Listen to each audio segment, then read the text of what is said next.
Hello guys, स्वागत है आप सभी का आपके अपने यूट्यूब चैनल क्रिएटिव एस्पे स्टडी 2022 पर। तो कैसे हैं आप सब लोग। उम्मीद है आप सब अच्छे होंगे और अपनी पढ़ाई कर रहे होंगे।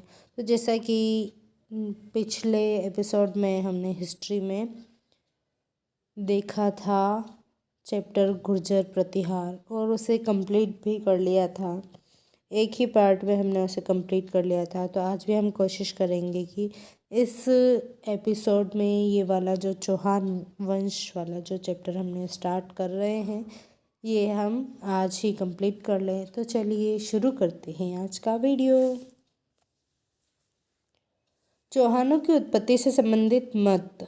चौहानों की उत्पत्ति कहाँ और किससे हुई, इसके बारे में अलग अलग विद्वानों ने अलग अलग बातें कही। तो सबसे पहले चौहानों की उत्पत्ति अग्निकुंड से हुई, ये 3 लोगों का मानना है।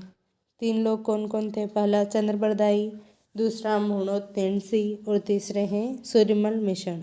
चंद्रबरदाई, मुहूर्त नेणसी और सूर्यमल मिशन के अनुसार चौहानों की उत्पत्ति अग्निकुंड से हुई।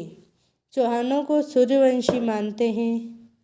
तो सूर्यवंशी मानने वाले 5 लोग हैं, जिनमें से पहले हैं GH ओझा, गौरीशंकर, हीराचंद ओझा, दूसरे नयन चंद्र सूरी, तीसरे जोधराज, चौथे चंद्रशेखर और पांचवे हैं जयानक भट्ट।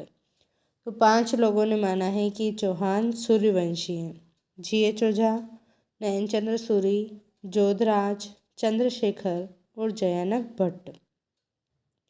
चौहानों को इंद्र की संतान माना है रायपाल सेवड़ी ने।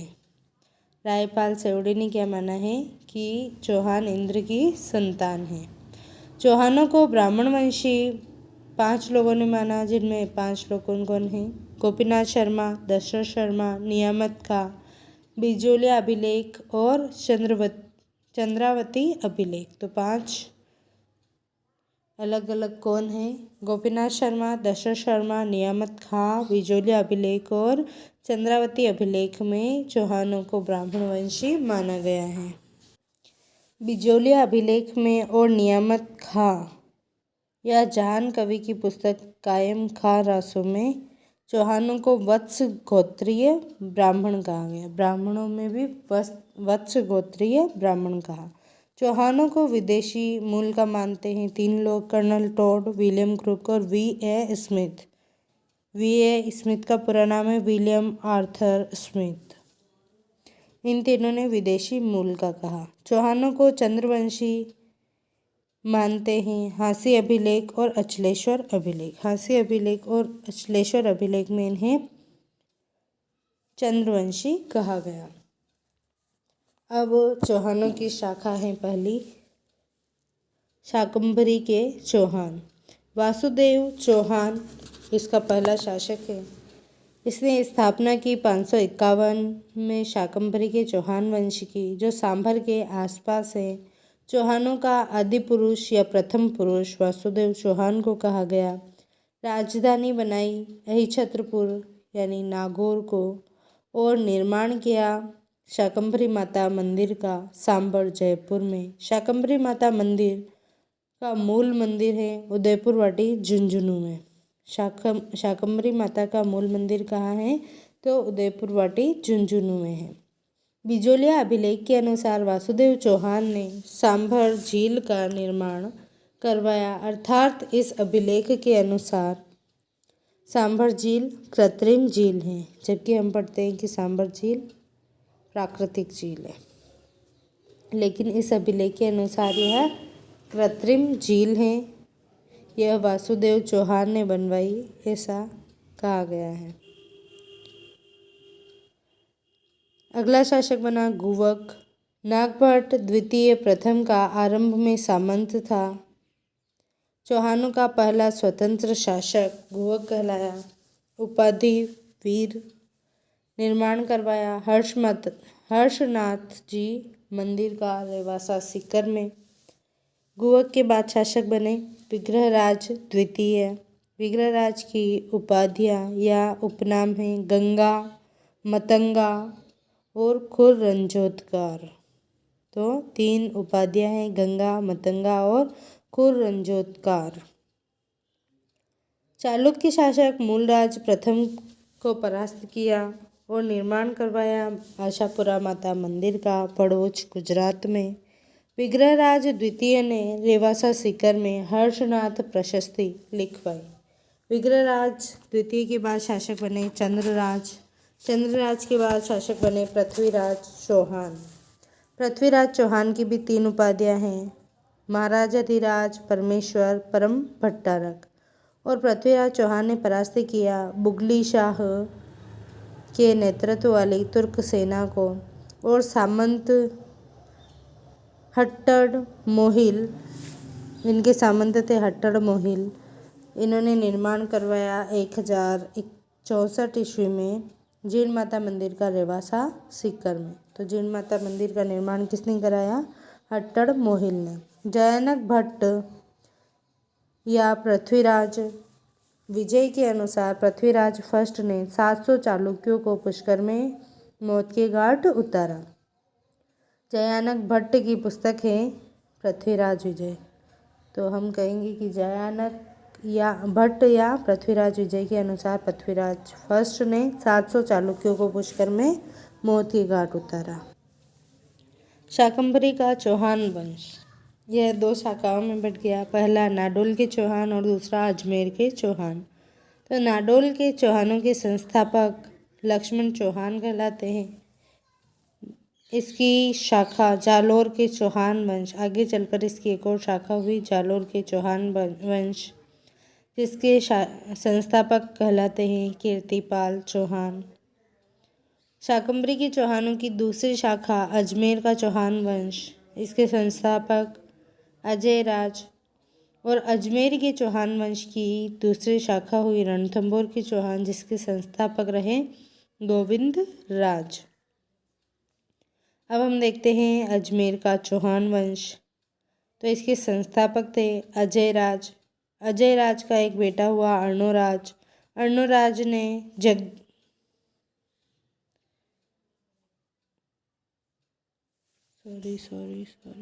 अर्णोराज जो है, इसके एक बेटा था जगदेव। जगदेव ने अर्णोराज की हत्या कर दी और चौहानों का प्रथम पितृहंता कहलाया। ये हमने पिछले एपिसोड में भी देखा था पितृहंता के टॉपिक में, जिसमें हमने 4-5 प्रथम पितृहंता देखे थे।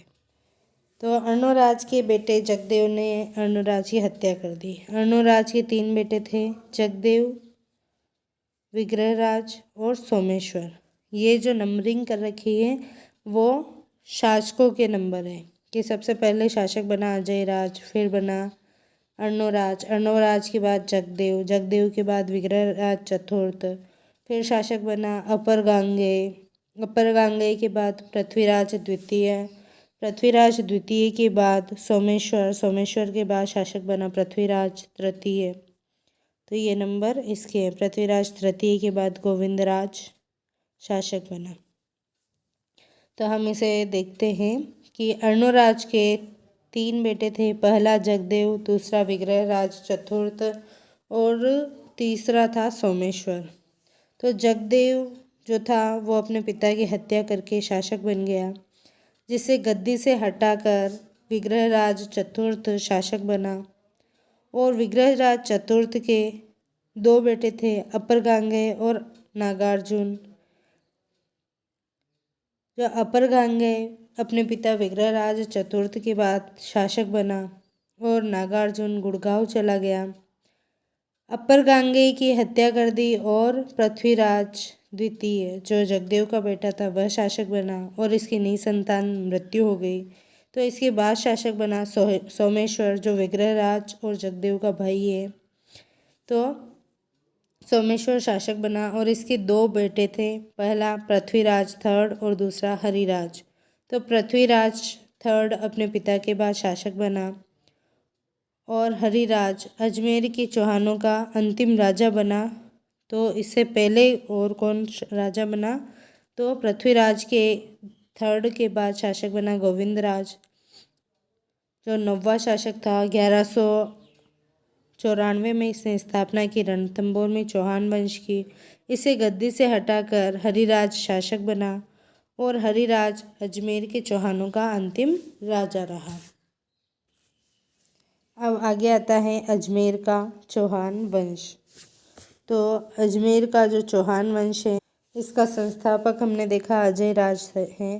तो अजय राज पहला शासक बना और इसने 1105 से 1133 तक शासन किया और इसने बसाया 1113 में अजमेर नगर। राजधानी बनाई अजमेर नगर को। जयानक भट्ट ने तुलना की स्वर्ग की इंद्रपुरी से। अजमेर नगर की तुलना जयानक भट्ट ने की स्वर्ग की इंद्रपुरी से। अजय राज की पत्नी सोमलेखा या सोमलवती थी। अजय राज ने चलाए चांदी के सिक्के या अजय प्रिय द्रम सिक्के चलाए जिस पर अंकित थे। एक तरफ था श्री अजय देव और दूसरी तरफ था सोमालेखा जो इनकी पत्नी है, इनका नाम और स्वयं का नाम इसमें लिखवाया। अजय राज ने निर्माण करवाया 1113 में अजय मेरू दुर्ग का गढ़बिटली पहाड़ी पर, जिसका प्राचीन नाम था गढ़बिटली दुर्ग और वर्तमान नाम जो है वो है तारागढ़ दुर्ग। अजय राज का शासनकाल चौहान वंश का निर्माण काल कहलाता है। उपनाम चौहानों का सन्यासी राजा। अजय राज को चौहानों का सन्यासी राजा कहा जाता है। अजय राज ने अपने जीवित रहते हुए अपने बेटे अर्णोराज के अजमेर की गद्दी पर बैठाया। अर्णोराज जो है इसको अजमेर की गद्दी पर बिठाया और स्वयं संन्यास धारण करके पुष्कर चला गया। इसलिए भी अजय राज को चौहानों का सन्यासी राजा कहते हैं। अजय राज शैव धर्म का अनुयायी था, फिर भी इसने जैन धर्म के श्वेतांबर और दिगंबरों के शास्त्रार्थ की अध्यक्षता की और पार्श्वनाथ जैन मंदिर के लिए स्वर्ण कलश भेंट किया। जयानक भट्ट के अनुसार अजय राज पृथ्वीराज को चांदी की मुद्राओं से भरने वाला शासक था। पृथ्वी को चांदी की मुद्राओं से भरने वाला शासक था, ऐसा कहा गया। जयानक भट्ट ने अजय राज के लिए कहा। अजय राज ने मालवा के नरवर्मन को परास्त किया तथा इसके सेनापति सुलहन को बंदी बना लिया। अजय राज के बाद जो शासक बना है वो है अर्णोराज, जो हमने भी देखा था नोट में। तो अर्णोराज को आनाजी भी कहा जाता है, जो 1133 से 1155 तक शासक रहा। चंद्र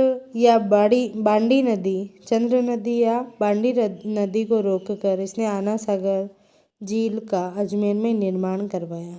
इस चंद्र नदी को चंद्रा नदी भी कहते हैं।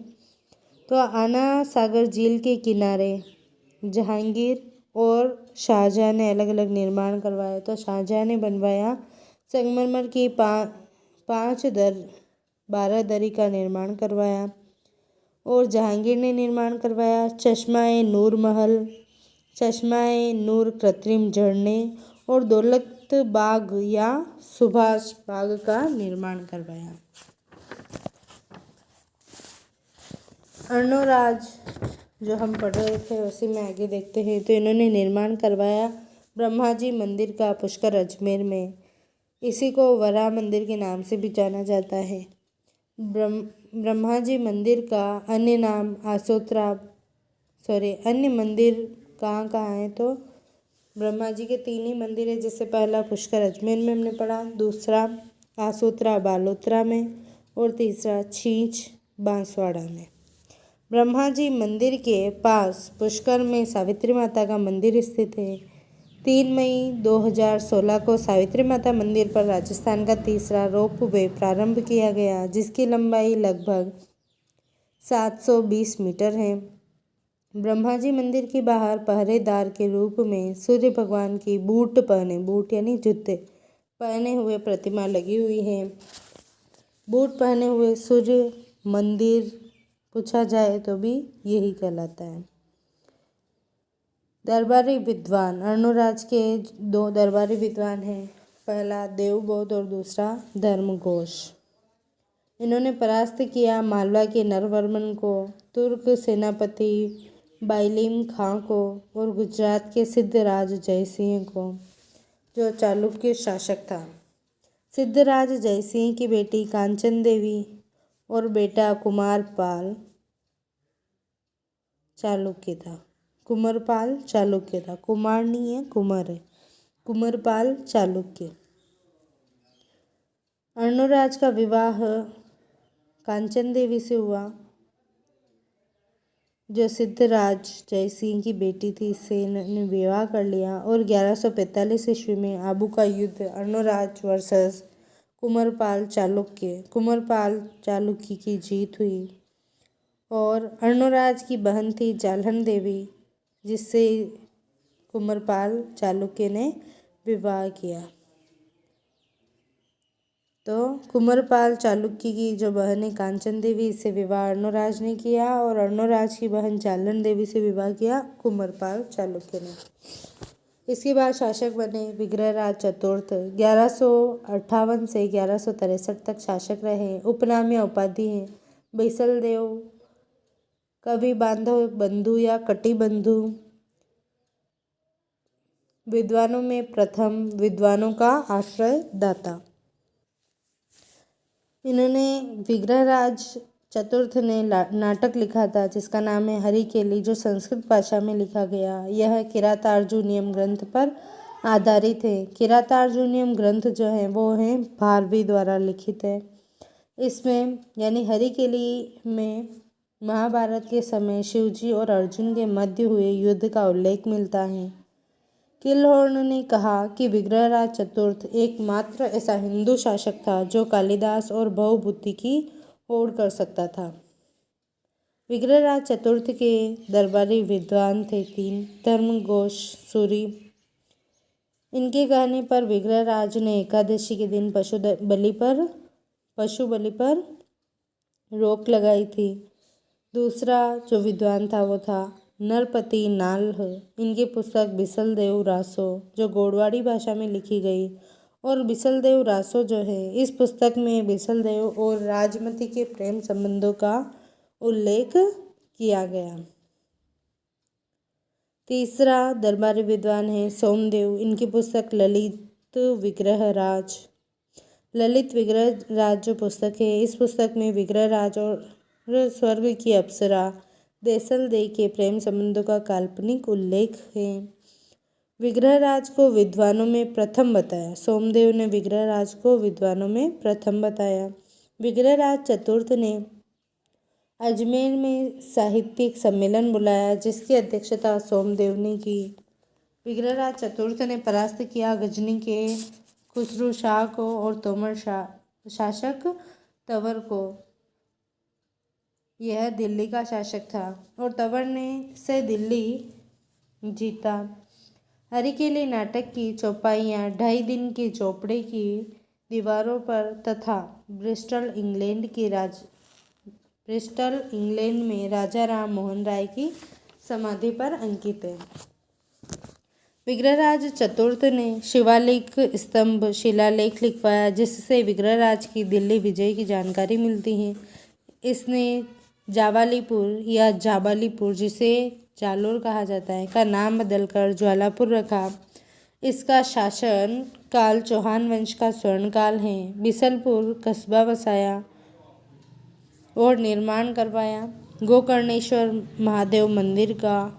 दूसरा बिसलपुर झील या बांध का। तो बिसलपुर कस्बा, गोकर्णेश्वर महादेव मंदिर और बिसलपुर झील या बांध जो है ये टोंक में है।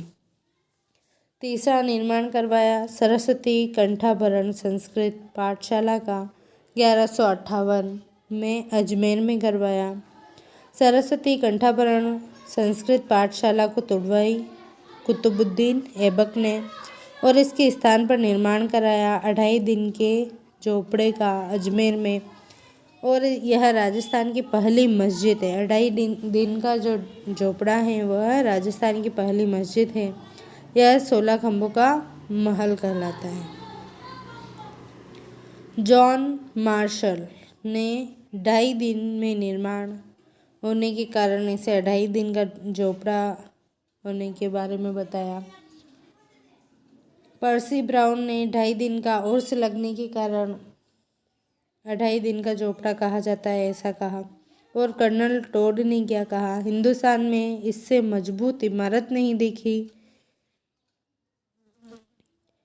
ये 2.5 दिन के झोपड़े के लिए कहा। और सरस्वती कंठाभरण हिंदू संस्कृति का परिचायक है। ये मत भी कर्नल जेम्स टोड का है।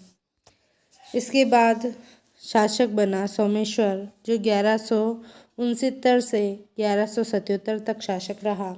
शासनकाल में लिखा गया 1170 में बिजोलिया अभिलेख भीलवाड़ा में। यह जो बिजोलिया अभिलेख है इसमें सोमेश्वर को प्रताप लंकेश्वर कहा गया और प्राचीन नगरों के नाम मिलते हैं। बिजोलिया अभिलेख में 3 प्राचीन नगरों के नाम मिलते हैं। नागौर को अछत्रपुर, बिजोलिया को विजयावली और बयाना को श्रीपंत कहा गया। सोमेश्वर की पत्नी कर्पूरी देवी, 2 बेटे थे पृथ्वीराज III और हरिराज। सोमेश्वर की मृत्यु 1177 ईस्वी में आबू युद्ध में गुजरात के भीम II चालुक्य के विरुद्ध हुई। और जो बिजोलिया अभिलेख है इसमें चौथा जो नगर का नाम है वो है दिल्ली को ढिल्ली का कहा गया, ओसिया को उपकेश पट्टन कहा गया और नाडोल को नड्डुल कहा गया। तो 6 नगरों के पुराने नाम मिलते हैं, प्राचीन नाम मिलते हैं। तो 6 नगर कौन कौन से? नागौर को अछत्रपुर, बिजोलिया को विजयावली, बयाना को श्रीपंत, दिल्ली को ढिल्ली का, ओसिया को उपकेश पट्टन और नाडोल को नड्डुल कहा गया। इसके बाद शासक बने पृथ्वीराज III, 1177 से 1192 तक शासक रहे। इनके पिता थे सोमेश्वर, माता कर्पूरी देवी, पत्नी इच्छिनी और संयोगिता, बेटा गोविंदराज, घोड़ा नाट्यरंभा, उपनाम या उपाधि राय पिथोरा, दलपुंगल, भारतेश्वर, सपाद लक्षेश्वर और अंतिम हिंदू सम्राट। तो 5 उपाधियाँ कौन कौन सी? राय पिथोरा, दलपुंगल, भारतेश्वर, सपाद लक्षेश्वर और अंतिम हिंदू सम्राट कहा गया। पृथ्वीराज III का जन्म हुआ 1167 में अहिलवाड़ा, पाटन, गुजरात में। राज्याभिषेक 1177 ईस्वी में 11 वर्ष की उम्र में हुआ। संरक्षिका माँ कर्पूरी देवी थी। आरंभिक सेनापति भुवनमल, प्रधानमंत्री थे कदम्बदास या केमास ने निर्माण करवाया केमास दुर्ग का नागौर में। और दरबारी विद्वान थे 5। चंद्रबरदाई, जिनकी पुस्तक है पृथ्वीराज रासो। दूसरा जयानक भट्ट की पुस्तक पृथ्वीराज विजय। तीसरा विद्वान है पृथ्वी भट्ट। चौथा जनार्दन और पांचवा है बागेश्वर। तो चंद्रबरदाई, जयानक भट्ट, पृथ्वी भट्ट, जनार्दन और बागेश्वर इनके दरबारी विद्वान हैं, जिनमें चंद्रबरदाई की पुस्तक पृथ्वीराज रासो और जयानक भट्ट की पुस्तक पृथ्वीराज विजय है। पृथ्वीराज III ने निर्माण करवाया पिथौरागढ़ किले का दिल्ली में। पृथ्वीराज III के बारे में जानकारी के जो स्रोत हैं वो हैं पृथ्वीराज रासो जो चंद्रबरदाई द्वारा लिखी गई, पृथ्वीराज विजय जयानक भट्ट द्वारा लिखी गई, Chauhan his time R.V. Somani द्वारा, अजमेर हिस्टोरिकल हरविलास शारदा द्वारा, Rajasthan through the ages Dasharath Sharma द्वारा, अर्ली चौहान डायनेस्टी दशरथ शर्मा द्वारा, चौहान सम्राट पृथ्वीराज दशरथ शर्मा द्वारा लिखी गई। प्रबंध चिंतामणि मेरुतुंग, ताज उल मासिर हसन निजामी, सुरजन चरित्र चंद्रशेखर ने और तबकात नासिरी मिन्हास सिराज ने लिखी। इनसे पृथ्वीराज III के बारे में हमें जानकारी प्राप्त होती है। पृथ्वीराज III ने स्थापना की कला साहित्य विभाग की अजमेर में, जिसके अध्यक्ष पद्मनाभ को बनाया गया। राजनीतिक उपलब्धियां क्या क्या हैं? तो पृथ्वीराज ने दिग्विजय की नीति का अनुसरण किया और 1177-78 में गुड़गांव का युद्ध हुआ, जो पृथ्वीराज और नागार्जुन के बीच हुआ। पृथ्वीराज की इसमें जीत हुई। 1181 ईस्वी में भंडाणकों के विद्रोह का दमन किया। पृथ्वीराज ने तबर हिंद किले को जीतकर अपनी सीमा का निर्धारण किया। महोबा या तुमुल का युद्ध 1182 ईस्वी में पृथ्वीराज और परमर्दी देव चंदेल के मध्य हुआ। इस युद्ध में पृथ्वीराज थड़ की जीत हुई और इसने महोबा पर अधिकार कर लिया। पृथ्वीराज थड़ का जो युद्ध हुआ है परमर्दी देव चंदेल से, इसमें आल्हा और उदल वीरगति को प्राप्त हुए और युद्ध में परमर्दी देव ने भाग नहीं लिया था, आल्हा उदल ने भाग लिया था, ये वीरगति को प्राप्त हुए। और परमर्दी देव चंदेल जो है इसकी सहायता की कन्नौज की सेना ने। पृथ्वीराज ने महोबा का सूबेदार पुंजन राय या पुंजन देव को बनाया।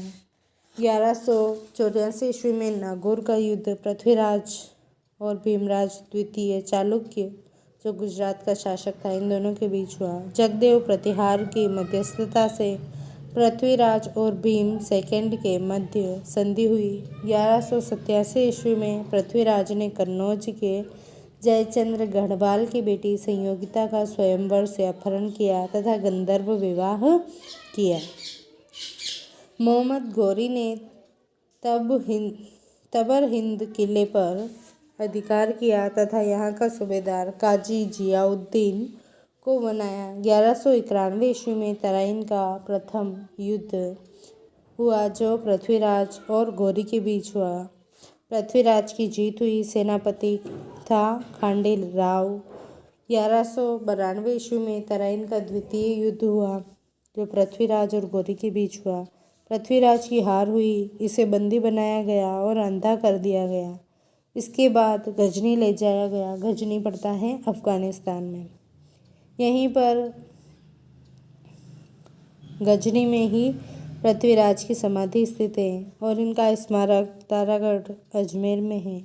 तराइन के द्वितीय युद्ध में गौरी की जीत हुई थी। अन्य महत्वपूर्ण तथ्य हैं। नयनचंद्र सूरी के ग्रंथ हम्मीर महाकाव्य के अनुसार पृथ्वीराज ने गौरी को 7 बार परास्त किया। चंद्रशेखर के ग्रंथ सुरजन चरित्र के अनुसार पृथ्वीराज ने गौरी को 21 बार परास्त किया। मेरुतुंग के प्रबंध चिंतामणि के अनुसार पृथ्वीराज ने गौरी को 23 बार परास्त किया। A.L. श्रीवास्तव के अनुसार तराइन का द्वितीय युद्ध भारतीय इतिहास में एक युग परिवर्तनकारी घटना थी, अर्थात तराइन का युद्ध द्वितीय युद्ध भारतीय इतिहास में मील का पत्थर साबित हुआ। 1978 में पृथ्वीराज स्मारक को राष्ट्रीय स्मारक का दर्जा दिया गया। 31 दिसंबर 2000 ईस्वी को पृथ्वीराज चौहान थर्ड पर 5 रुपये का डाक टिकट जारी हुआ। हसन निजामी की पुस्तक ताज उल मासिर के अनुसार गौरी ने पृथ्वीराज की हत्या अजमेर में की। मिन्हाज सिराज के पुस्तक तबकात ए नासिरी के अनुसार गौरी ने पृथ्वीराज को सिरसा हरियाणा में बंदी बनाया और यहीं पर पृथ्वीराज की हत्या कर दी। चंद्रबरदाई के अनुसार मोहम्मद गौरी ने अजमेर में चांदी के सिक्के चलाए जिन पर एक तरफ स्वयं का चित्रण तथा दूसरी तरफ हिंदू देवी लक्ष्मी का चित्रण था। गौरी ने पृथ्वीराज के बेटे गोविंदराज को अपने अधीनस्थ अजमेर का प्रशासक नियुक्त किया। तराइन के द्वितीय युद्ध के समय ख्वाजा मोइनुद्दीन चिश्ती मोहम्मद गौरी के साथ पृथ्वीराज चौहान थर्ड के समय भारत में अजमेर आए। विरुद्ध विधि विध्वंस के अनुसार पृथ्वीराज चौहान थर्ड की मृत्यु तराइन युद्ध में मैदान में ही हुई। कुतुबुद्दीन ऐबक ने 1194 में अजमेर पर अधिकार करके गोविंदराज को रणथंभौर की जागीर प्रदान की तथा गोविंदराज ने 1194 में रणथंभौर में चौहान वंश की स्थापना की। तो इसके बाद रणथंभौर का चौहान वंश हम कल पढ़ेंगे, यानी नेक्स्ट आने वाले एपिसोड में पढ़ेंगे। गाइस वीडियो पसंद आया हो तो वीडियो को लाइक करें और अपने दोस्तों को साथ शेयर करें ताकि उन्हें भी इन वीडियोस का लाभ मिल सके, और कमेंट करें। नए हो तो चैनल को सब्सक्राइब करें, बेल आइकन प्रेस करना बिल्कुल भी ना भूलें ताकि हमारे आने वाले वीडियोस का नोटिफिकेशन मिल सके आपको सबसे पहले। Thanks for watching, keep reading, keep learning and keep watching. Bye bye.